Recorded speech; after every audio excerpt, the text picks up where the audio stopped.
Hello brother sisters, எப்படி இருக்கீங்க? இன்னைக்கு வந்து ரீடிங்கை மீறி ஒரு விஷயம் பேசணும்னு எனக்கு தோணுச்சு. அஸ் அ லைஃப் கோச்சா என் மனசில் பட்டதை சொல்கிறேன். நீங்கள் அதை எப்படி எடுத்துக்கிறீங்கன்றது நீங்கள் கொஞ்சம் பக்குவப்பட்ட மனசோட பாருங்கள், ஓகேவா? ஸோ ஒரு சில கமெண்ட்ஸில் நான் பார்க்குறேன். எப்படி பார்க்குறேன் அப்படின்னா, அவங்க வந்து வேறு ஒரு பொண்ணோட போயிட்டாங்க, இல்லை வேறு ஒரு அஃபையர் இருந்து போயிட்டாங்க அப்படின்ற மாதிரி இருக்குது. ஓகே, உங்களோட மெசேஜ். பட் நீங்கள் இன்னுமே அவங்க திரும்பி வரணும்னு நினைக்கிறீங்களா? அதாவது ஒரு சின்ன சின்ன விஷயங்களுக்காக நீங்கள் பிரிஞ்சீங்கன்னு வச்சுக்கோங்களேன். ஏதோ வாய் வார்த்தைகள், இல்லை ஏதோ ஒரு பிரிவினையில் வந்து ஒரு சின்ன விஷயம், சரி அது சரியாக போனால் நம்ம வாழலாம் அப்படின்ற மாதிரி இருக்கிறவங்களுக்கு ஓகே, அது ரீயூனியனுக்காக வெயிட் பண்ணலாம். இன்னொருத்தவங்க பின்னாடி போயிட்டு அவங்கள தான் கல்யாணம் பண்ணணும் அப்படின்னு சொல்கிறவங்களுக்காக வெயிட் பண்ணணுமா? எனக்கு அது ஒரு பெரிய கேள்வி இருக்குது ஆக்சுவலாக. ஏன்னா இது யூனிவர்ஸ் வந்து மிராக்கிள்ஸ் எப்படி வேணாலும் நடக்கலாம், நீங்கள் திரும்ப கொண்டு வரலாம். ஆனால் ஸ்ட்ராங்காக நீங்கள் பிலீவ் பண்ணிங்கன்னா உங்களை உங்கள் பக்கம் இழுக்கலாம், அதில் மாற்றுக்கருத்தே கிடையாது. ஓகே, ஸோ நம்மளோட தாரக மந்திரமே வந்து அது நடக்கும்னு முழுசாக நம்பணும். அதே மாதிரி எப்போ நடக்கும்ன்றதை நீங்கள் டைமிங்ஸை வந்து யூனிவர்ஸ்கிட்டே விட்டணும். டிவைன் டைமிங்கில் அது நடக்கணும் அப்படின்னு நினச்சிங்கன்னா கண்டிப்பாக நடக்கும். உங்களால் வந்து அது அந்த மாதிரி சூழ்நிலையில் உள்ளவங்கள பிரேக் பண்ண முடியுமானா கண்டிப்பாக பிரேக் பண்ண முடியும். பட் இப்போ ஒரே ஒரு கேள்வி கேட்குறேன், நீங்கள் அந்த மனசுக்குள்ளே உங்களை கேட்டுக்கோங்க. அதுக்கான பதில் தான் உங்களுக்கு விடையாக இருக்கும் ஆக்சுவலாக. எத்தனை பேர் வந்து ஒரு எக்ஸ்ட்ரீம் கேஸில் வந்து பிரிஞ்சிருக்கீங்க, பட் உங்கள் மனசுக்குள்ளே கேளுங்க, அவங்க மேலே உங்களுக்கு வந்து கோபம் இருக்கா இல்லை லவ் இருக்கா? ரெண்டும் சேர்ந்த மாதிரி இருக்கவே முடியாது கண்டிப்பாக. ஒன்றை வச்சு ஒன்றை மறைக்கிறீங்கன்னு தான் அர்த்தம். லவ் இருந்ததுன்னா எப்படியாவது அவங்க வந்துடுவாங்கன்றது ஒரு ஏக்கத்தோடு இருப்பீங்க. பட் கோபம் இருந்ததுன்னா எனக்கான இதுக்கு வந்து ஐ நீட் ஜஸ்டிஸ், எனக்கு விட்டுட்டு போ, எனக்கு பரவாயில்ல, பட் எனக்கு வந்து ஜஸ்டிஸ் வேணும் அப்படின்னு இருக்கிறவங்க கண்டிப்பாக வந்து ரீயூனியனுக்காக வெயிட்டே பண்ணக்கூடாது. பட் எனக்கு உண்மையிலே வந்து கோபம் இல்லை, ஏதோ ஒரு சூழ்நிலையில் எக்ஸ்ட்ரீம் கேசஸ் போனாலுமே ஏதோ ஒரு சூழ்நிலையில் வந்து நான் வந்து பிரிஞ்சிருக்கேன், பட் இன்னும் எனக்கு வந்து வந்துடுவாங்கன்னு தோணுச்சுன்னா கண்டிப்பாக உங்களுக்கு அங்கே லவ் மட்டும்தான் இருக்கும், கோபம் இருக்காது. கரெக்டாக இந்த ரெண்டும் சேர்ந்த மாதிரி இருந்துச்சுன்னா உங்களை நீங்களே ஏமாற்றிக்கிறீங்கன்னு அர்த்தம். ஸோ இந்த கேள்வியை உங்களுக்குள்ளே கேட்டு பாருங்கள், அவங்க மேலே கோபம் இருக்கா இல்லை உங்களுக்கு கோபம் இல்லையா? கோபம் இருந்தால் தயவுசெய்து ரீயூனியனுக்காக வெயிட் பண்ணாதீங்க, அது நடக்காது. ஏன்னா நீங்கள் கோபத்தோடு இருந்தீங்கன்னா கண்டிப்பாக வந்து நீங்கள் அவங்க வந்துடுவாங்கன்னு நம்ப மாட்டீங்க. இது நடக்காத ஒன்றுக்காக வந்து நீங்கள் ஏங்கி நிற்கிறது வந்து உங்கள் வாழ்க்கையை வந்து நீங்களே வாழாமல் நாட்களை தள்ளுற மாதிரி ஆகிடும். ஓகேவா? ஸோ முடிவை வந்து நம்ம தெளிவாக எடுக்கணும். ஒன்று ஜஸ்டிஸ் வேணும்னா அது ஒரு புறம், அந்த அந்த ஜஸ்டிஸை வந்து அப்படி ஒரு டிவைன்கிட்ட விட்டுட்டு, கடவுள்கிட்டையோ யூனிவர்சிட்டியோ விட்டுட்டு உங்கள் வாழ்க்கையை என்ஜாய் பண்ண ஆரம்பிச்சிடணும். அப்படி என்ஜாய் பண்ணுறவங்க தயவுசெய்து இந்த மாதிரி வீடியோஸை பார்க்காதீங்க. பார்த்தா ஏன் வீடியோன்னு இல்லை, எந்த வீடியோவில் எந்த யூடியூபர் போட்ட வீடியோவுமே பார்க்காதீங்க. ஏன்னா உங்களுக்கு ஃபோக்கஸ் வந்து இங்கே இருக்கவே வேண்டாம். நீங்கள் வந்து உங்களோட லைஃப்பை என்ஜாய் பண்ணிடணும்.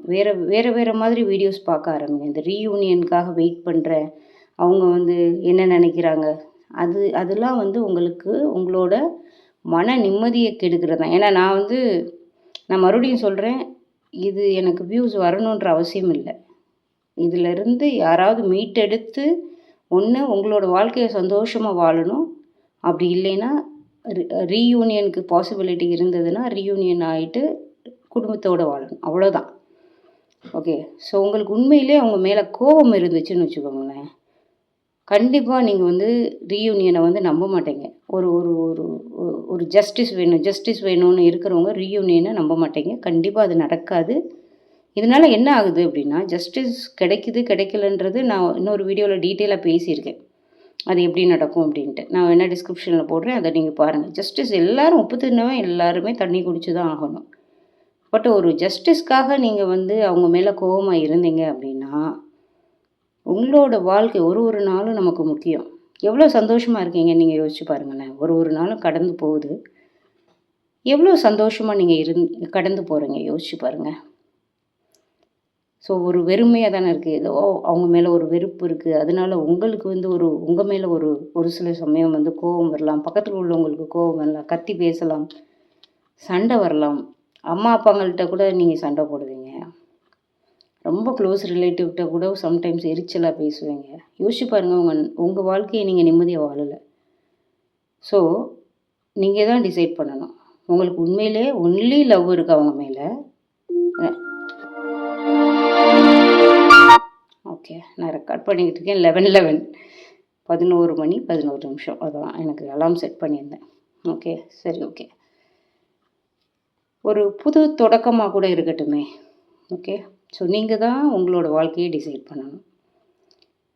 வெறும் லவ் மட்டும் இருந்தது அப்படின்னா முழு மனசை நம்பிட்டு, இறைவா நான் உங்ககிட்ட ஒப்படைக்கிறேன், கண்டிப்பாக எனக்கு வந்து ரீயூனியன் எனக்கு சாத்தியமாகுன்ற நம்பிக்கை இருக்குது அப்படின்னு சொல்லிட்டு டெய்லியே அதை ஒரு தாரக மந்திரமாகவே சொல்லுங்கள். அவங்க முன்னாடியே வந்து உங்ககிட்ட வந்து சேர்ந்துட்டாங்கன்ற ஒரு ஃபீலுக்கு எடுத்துகிட்டு வாங்க. உண்மையிலே ஜஸ்டிஸ் வேணும், இன்னும் கோவப்படுறீங்க, எப்போதும்ப்பா எனக்கு அப்படின்னா தயவுசெய்து இந்த மாதிரி வீடியோ பார்த்து நீங்கள் இன்னும் மனசு குழம்பிக்கிறாதீங்க. ஓகேவா? ஸோ என்ன சொல்கிறது, நீங்கள் தான் முடிவு பண்ணணும். முடிவு பண்ணுங்கள். ஒரு நல்ல ஒரு பிகினிங். கரெக்டாக 11:11க்கு நான் பேசியிருக்கேன் இந்த டைமில். 11 hours 11 minutes PM. Okay, night நான் ரெக்கார்ட் பண்ணிகிட்ருக்கேன். ஏன்னா நாளைக்கு ஆஃபீஸ் போகணும். அதனால் நைட்டே ரெக்கார்ட் பண்ணிவிட்டு காலையில் போஸ்ட் பண்ணிடுவேன். தயவுசெய்து மக்களை யோசிங்க. ஏன்னா பிறந்திருக்கிறது ஒரு வாழ்க்கை, ஒன்று இல்லைன்னா இன்னொன்று. யோசிச்சு பாருங்கள். எத்தனையோ பேர் அப்படியே விட்டுட்டு உலகத்தை விட்டே போனவங்களும் வாழ தான் செய்கிறாங்க இல்லையா? ஸோ ஆண்டவன் நமக்குன்னு ஒரு சில விஷயங்கள், நம்மளுக்குன்னு உள்ளது வந்து கண்டிப்பாக நம்மளை வந்து சேர்ந்தே ஆகும். அதுக்காக வந்து வராத ஒன்று, நமக்கான ஒன்று வந்து ஏதோ ஒரு கர்ம வினையினால் நம்மளோட லைஃப் பார்த்து கிராஸ் பண்ணி அது நம்மளை வந்து சோதிக்குது அப்படின்னா அந்த சோதனைக்குள்ளேயே சிக்கி நம்ம வாழ்க்கையை சின்னாபின்னமாக்கணுன்ற அவசியம் இல்லை. ஒரு தெளிவான முடிவு எடுங்க மக்களே. ஓகே, பட் இன்னும் ரீயூனியன் வேணும் நினைக்கிறவங்க, உண்மையில் நான் சொல்கிறேன், அப்படி இருக்கிற எக்ஸ்ட்ரீம் கேசஸ்மே உங்களுக்கு வந்து நீங்கள் நம்பினீங்கன்னா ஒட்டச்சு வரும். அதாவது யூனிவர்ஸால் முடியாதது வந்து ஒன்றுமே இல்லை. பட் நீங்கள் தான் டிசைட் பண்ணணும். இந்த மாதிரி என்னை விட்டு தூக்கி போன லவ் எனக்கு வேணுமா? ஏன்னா இந்த கோபத்தோடையே நீங்கள் வந்து மறுபடியும் அவங்க சேர்ந்தா கூட ஒரு கார்மிக் சைக்கிளாக எத்தனை பேர் நீங்கள் சந்தோஷமாக வாழ்வீங்கன்னு சொல்லுங்கள். அவங்களும் சந்தோஷமாக இருக்க மாட்டாங்க, நீங்களும் சந்தோஷமாக இருக்க மாட்டீங்க. கரெக்டாக? ஓகே, ஒரு 2-3 கார்டு மட்டும் ஃபுல் பண்ணுவோம். மக்களே யோசிங்க. யோசித்து முடிவு பண்ணுங்கள், எனக்கு கமெண்ட்ஸில் போடுங்க. ஸோ இந்த மாதிரி ரொம்ப கன்ஃபியூஸ்டாக இருக்கிறவங்களுக்கு நான் வந்து உண்மையிலே கவுன்சிலிங் கொடுக்குறேன். நான் இன்ஸ்டா ஐடியை வந்து நான் நெக்ஸ்ட் வீடியோவில் நான் வந்து ஷேர் பண்ணுறேன். நீங்கள் இன்ஸ்டாவில் எனக்கு வாய்ஸ் நோட்டு விடுங்க, நான் வாய்ஸில் பேசுகிறேன். ஓகே,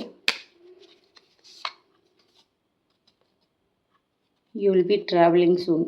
நல்ல மனசை வந்து திடமாக வச்சுக்கோங்க. உங்களை ஒரு செல்ஃப் லவ் மோடுக்கு எடுத்துகிட்டு போங்க.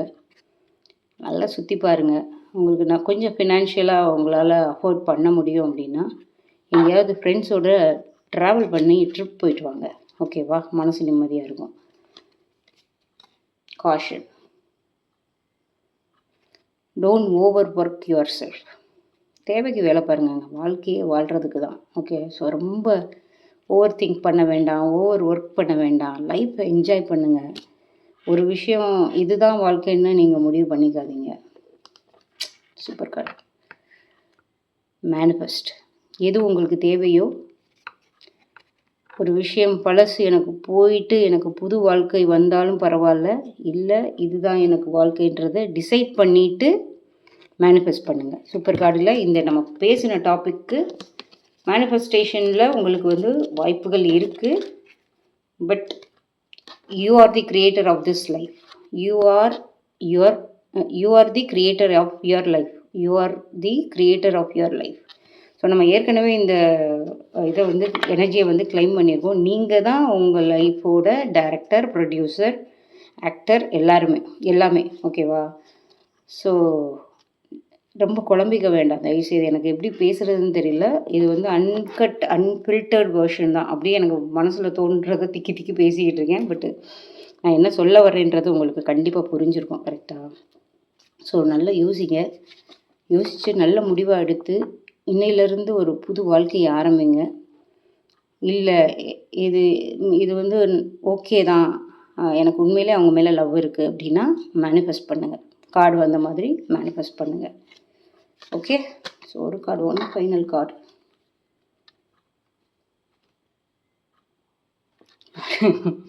ஒரு சிலர் நான் பேசுனதுக்கப்புறம் யோசிச்சிருக்கீங்களா என்னன்னு தெரியல. இது அதே வந்த கார்டு தாங்க. நான் வந்து ஏற்கனவே எடுத்துலாம் வைக்கல, சஃபிள் பண்ணதில் வந்து தான்.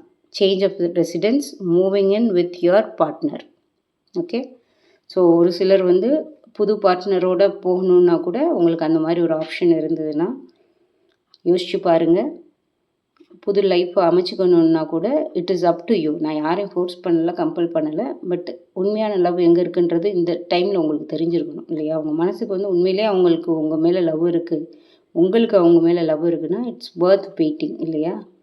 அப்படி இல்லைன்னா சும்மா அதுக்கப்புறம் சேர்றதுனால யாருக்கு யூஸ்? 2 பேரும் மறுபடியும் இதே சைக்கிள்குள்ளே தான் போவீங்க. யோசிங்க மக்களே, யோசிங்க மக்களே. ஓகே, தேங்க்ஸ் ஃபார் வாட்சிங். ஒரு கனத்த இதயத்தோடு தான் நான் பேசியிருக்கேன். எப்படி பேசுகிறதுன்னு எனக்கு தெரியல, பட் பேசி தானே ஆகணும். ஸோ யாரும் தப்பாக எடுத்துக்க வேண்டாம் தயவுசெய்து.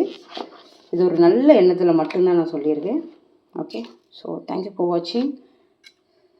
முருகன் எப்போவுமே உங்கள் கூட இருக்கட்டுங்க. தேங்க்யூங்க.